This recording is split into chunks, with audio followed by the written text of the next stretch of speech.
There was a moment when we came in Timișoara.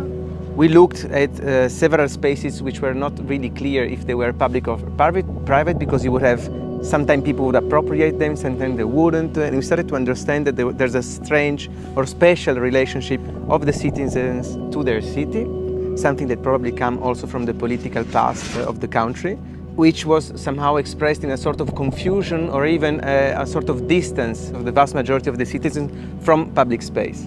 What are you allowed to do in public space? What you're not allowed to do in public space? Who's the owner of what in public space? Is it public or not? And so on and so forth.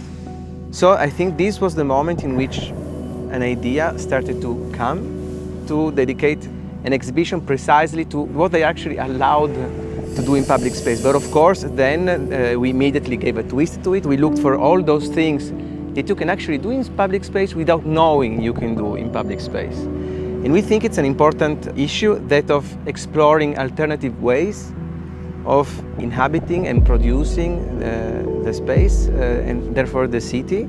Because of course we are unhappy with what, let's say, the general and traditional way in which cities are growing. We are unhappy with the way in which citizens are involved in the transformation of the city. We know that the city is more and more subject to, of course, neoliberal capitalism and the transformation which is delivered by tourism, which really don't take very much in consideration the agency that citizens have.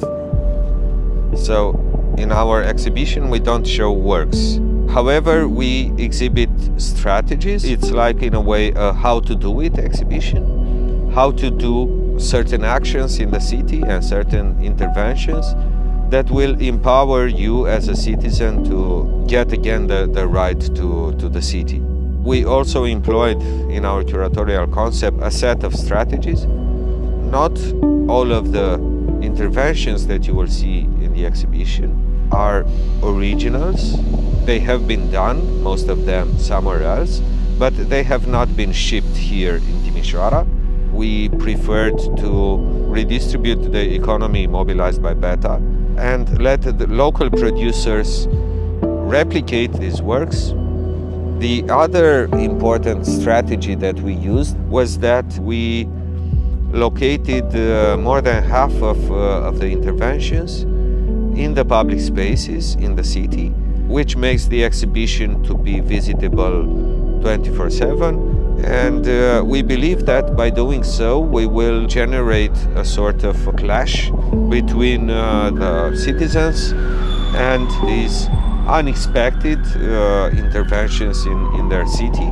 A clash which might result in inspiring the citizens, but also it might result in all of these replicas being vandalized, stolen, appropriated, misused, and so on, which we are totally fine with.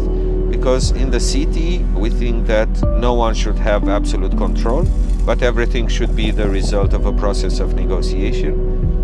One very important part of the exhibition is actually a study of the post-occupancy, of the relation between the works and the citizens, what happens during the biennial, what are the reactions, how are these interventions affecting their life. I think the way we approach objects in the trail will be a different one than in the monkey house for a wider public, which is going to be very interesting to observe. At the beginning of 2021, after we finished the last edition we had in 2020, it was an interesting moment for us to think, okay, what is next? What do we have to do next? What theme to address now? And we analyzed a lot what is the context right now, and the fact that we had this project, Privește orașul, Look at the City, which constantly grew, and it was, like a piece of advice. We tried to encourage the citizens to appropriate the city and to understand that they are responsible about it.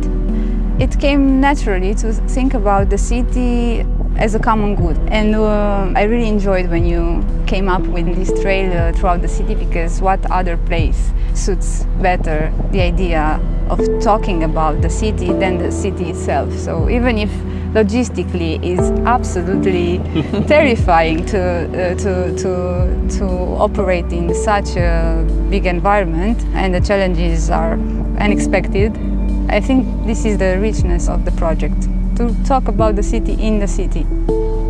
We start to realize, and we think this is a super important point, that the city is not made by architects and planners alone, which is exactly what then the concept of common good would lead to.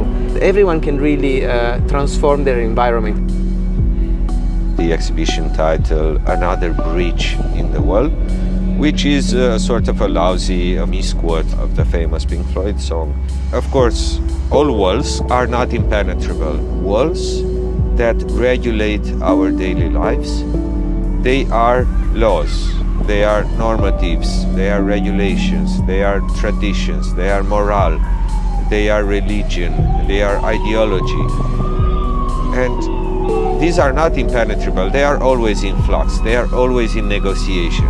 These metaphorical worlds are subjects of the exhibition, and the chapters of the exhibition are dealing with strategies into which to attack, defend, radicalize, to cross, misbehave, and so on and so forth.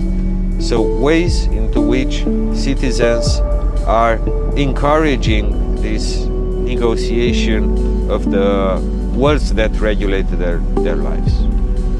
In approaching this concept of loopholes in the Romanian context, I think is even more relevant because on a daily basis, loopholes are used every day on an individual level, to say so. So every person is trying to find a way to conquer something, to make himself living better, dealing on the limit of the laws. But what this exhibition is about is exactly shifting the perspective towards the common good. So basically you can apply the same strategy but for a good purpose, for the common good and not the individualistic one. Using the loopholes to start dialogues and conversation very often. Even if they're starting with an attack, they very often trigger something very constructive for a longer period of time after on.